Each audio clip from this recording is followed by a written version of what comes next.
Bonjour les amis. Alors on est vraiment à la semaine de Shavuot, la portion Nassau, qui est une portion tellement forte et tellement importante dans laquelle on a vraiment l'élévation spirituelle. C'est là qu'on a tous les secrets du Zohar, les révélations de Rabbi Shimon Bar Yochai. Et il y a vraiment plein de secrets dans cette portion. Mais je voudrais rien que connecter avec un point qui est important, mais avant que je parle là-dessus, et je veux lire dans le Zohar le verset 19. וכל מאן דעבד על פיקודי אורייתא כביכול, פגים לעילה, פגים לטאטא, פגים לגרמי, פגים לכל עלמין, מטל לעינון מפרישי ימין. דשתי בהרבי קם חד שתיה בניהו, באה לנקבה וכולי. Après qu'on finira avec l'énergie de Shavuot, qu'on va fermer cette connexion entre le vase et la lumière, qu'on va vraiment et, fermer le travail qu'on a commencé à Shavuot, il faut qu'on continue cette énergie, qu'on garde cette énergie haute, qu'on garde les bénédictions avec nous. Et on veut se rappeler pendant cette semaine, ne pas lâcher le chemin de la lumière. Et c'est dans cette portion-là que les sages nous rappellent tout le temps, et ce verset-là, il nous rappelle spécifiquement, on veut continuer à recevoir des miracles et des bénédictions. Ce n'est pas quelque chose qu'on voudrait rien pour une seconde, ou une semaine, ou une période. Les bénédictions qu'on voudrait avoir dans la vie, c'est quelque chose qui continue dans notre vie. Et il faut se rappeler que cette spiritualité, cette conscience élevée, c'était la lumière même, ou l'arbre de la vie, il se trouve au milieu du jardin d'Éden. C'est écrit que l'arbre de la vie, il se trouve au milieu. Qu'est-ce que ça veut dire au milieu? C'est pour nous donner la réalisation, la compréhension, nous rappeler à chaque fois de nouveau que si vraiment on veut connecter avec l'arbre de la vie, c'est simple. Il faut activer la partie intérieure. Comme chaque chose, on est aussi un corps physique et les habits, et on est notre âme. Et chaque chose qu'on a dans la vie a son aspect physique et il y a l'énergie qui le fait vivre à l'intérieur de lui, de chaque chose qui existe dans la vie. OK?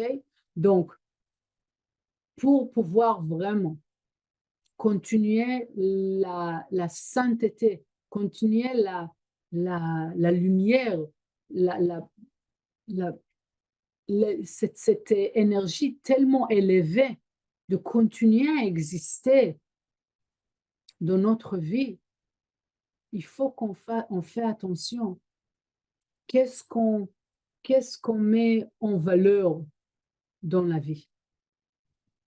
Est-ce que ma journée elle passe avec des actions qui sont plutôt physiques, ou même si je fais beaucoup des actions physiques, il y a tout le temps un sens spirituel qui, qui les protège, qui les accompagne.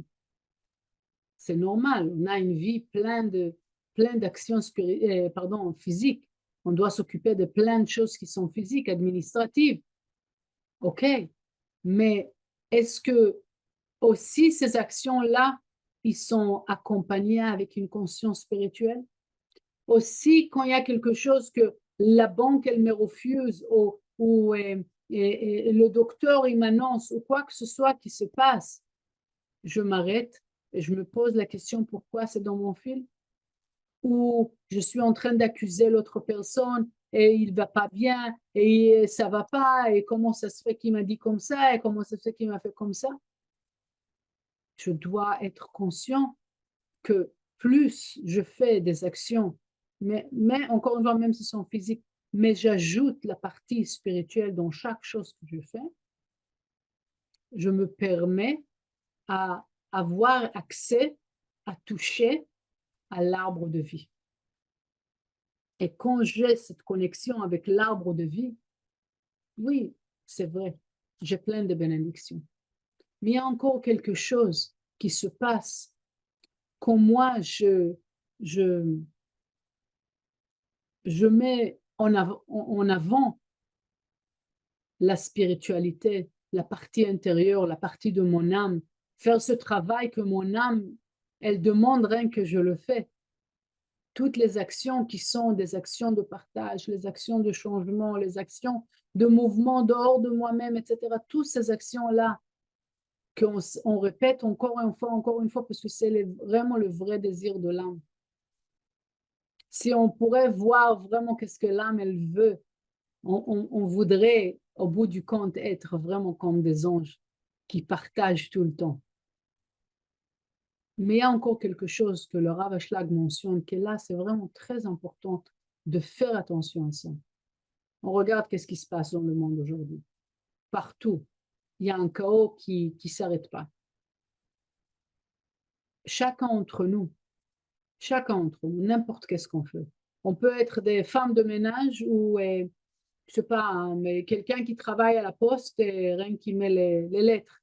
Je peux être, ça a l'air d'être pas important, ok? Chacun d'entre nous, on peut ajouter du bien dans le monde ou on peut ajouter du mal dans le monde. Chacun d'entre nous. Je suis partie au supermarché, cette petite action-là, elle peut faire sauter des choses très haut ou elle peut jeter les choses très bas. Tout dépend, encore une fois, de chacun d'entre nous, comment on agit avec la vie. Plus on agit avec la partie divine à l'intérieur de nous, on aide l'énergie divine dans l'univers. Et c'est là que les choses vont commencer à s'arranger comme d'une manière, on peut dire miraculeuse, ou on n'a pas pensé à ça avant. Et plus on, on se tire vers les actions qui sont plutôt physiques et limitées, on ajoute, il n'y a pas de milieu, il n'y a pas, je fais rien du tout.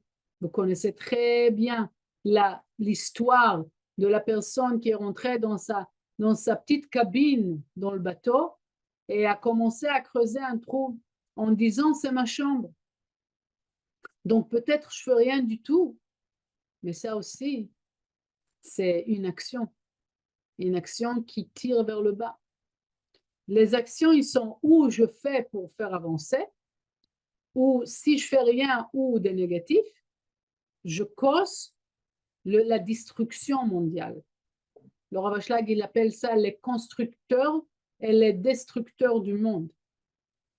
Alors, si je veux ajouter au monde, il y aura plus de constructeurs, je dois regarder de quelle manière j'ajoute encore des actions divines dans ma vie quotidienne, des consciences divines, des paroles divines. Tout ça peut aider la bonté qui peut inonder le monde d'une bonne manière. Voilà. Donc, je vous souhaite à nous tous vraiment de vivre une réalité qui est bonne.